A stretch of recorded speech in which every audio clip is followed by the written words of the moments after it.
বছর ঘুরলেই রাজ্যে বিধানসভা নির্বাচন। এই আবহে শনিবার মুর্শিদাবাদের বেলডাঙ্গায় হুমায়ুন কবিরের হাত ধরে শিলান্যাস হয়েছে বাবরি মসজিদের, জানিয়ে সরগরম রাজ্য রাজনীতি। আর এই অবস্থাতেই তৃণমূল সরকারকে সরানোর জন্য একযোগে বাম, তৃণমূল এবং কংগ্রেস কর্মীদের উদ্দেশ্যে আবেদন বিজেপির রাজ্য সভাপতি শ্রমিক ভট্টাচার্যের।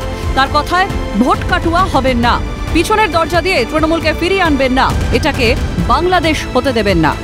কিন্তু আজকে পশ্চিমবঙ্গের যে পরিবর্তিত রাজনৈতিক পরিস্থিতি, তাই দয়া করে আপনাদের মতাদর্শটা অন্তত এই নির্বাচনের জন্য হৃদয়ের মধ্যে রাখুন।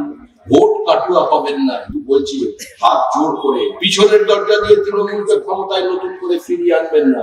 যে তৃণমূল কংগ্রেসের যে কর্মীরা আছেন, যারা সম্পূর্ণ বিপরীত পরিস্থিতিতে থেকে নিজেদের ঘাম রক্ত দিয়ে তৃণমূলকে প্রাসঙ্গিক করেছিলেন, যে ওই বালি পাথরের গল্পের মধ্যে ঢুকে পড়েননি, তাদের কাছেও আমরা দাবি করছি কংগ্রেসের বন্ধুদের কাছে আবেদন, আমাদের কংগ্রেসের কাছে, তৃণমূল স্তরে তৃণমূল কংগ্রেসের কর্মীদের কাছে, যে আমাদের জন্য এই নির্বাচনটা শেষ নির্বাচন, এটাকে বাংলাদেশ হতে দেবেন না।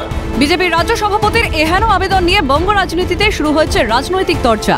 বিষয়টি নিয়ে বিজেপির রাজ্য সভাপতিকে এক হাত নিয়েছেন কংগ্রেস মুখপাত্র সুমন রায়চৌধুরী। তার দাবি, পশ্চিমবঙ্গে এখনো কেন 355 বা 356 লাগু করা হলো না, তার উত্তর উনি আগে দিন। যে আপনারা বলছেন সিপিএম এবং কংগ্রেস ভোট কাটুয়া, আপনাদের নেতা নরেন্দ্র মোদী এবং অমিত শাহ, মমতা বন্দ্যোপাধ্যায় এত দুর্নীতি করা সত্ত্বেও পশ্চিমবঙ্গে 355 বা 356 এখনো লাগু করেননি কেন? এই প্রশ্নের উত্তর আগে শ্রমিক বাবু দিন, তারপর কংগ্রেস বা সিপিএম ভোট কাটুয়া হবে কি হবে না সেটা বাংলার মানুষ ঠিক করবে।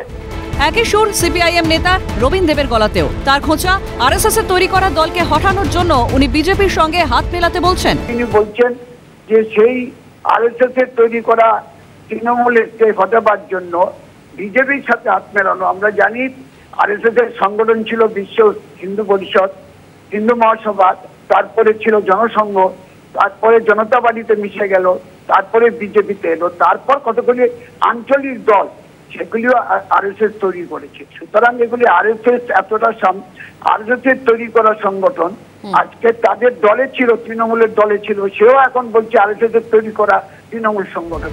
এদিকে শ্রমিক ভট্টাচার্যের এহেন মন্তব্যের বিরুদ্ধে চাঁচাছোলা ভাষায় আক্রমণ শানিয়েছেন রাজ্যের শাসক দল। তৃণমূলের রাজ্য সহ সভাপতি জয়প্রকাশ মজুমদারের পাল্টা দাবি, বিজেপি ও হুমায়ুন কবির হলো একই মুদ্রার এপাশ আর ওপাশ। বিরোধী দল কোথায়? উনি নিজে তো বিরোধী দল, তৃণমূল তো শাসক দল।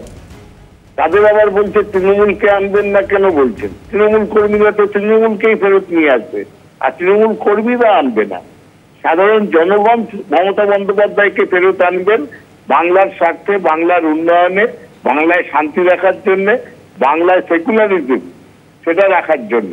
কারণ আজকের দিনে বিজেপি আর হুমায়ুন কবির কোনো তফাৎ নেই, শুভেন্দু অধিকারী হুমায়ুন কবির কোনো তফাৎ নেই।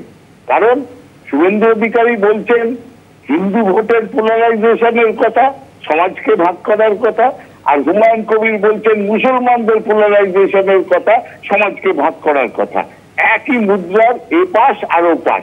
26-এর বিধানসভা নির্বাচনকে পাখির চোখ করে বিরোধীদের উদ্দেশ্যে বিজেপির রাজ্য সভাপতির এই আবেদন অত্যন্ত কৌশলী পদক্ষেপ হিসেবেই মনে করছে রাজনৈতিক মহল। কিন্তু এতেও কি চিড়ে ভিজবে? প্রশ্নটা কিন্তু থেকেই যাচ্ছে। Bureau report, Calcutta news.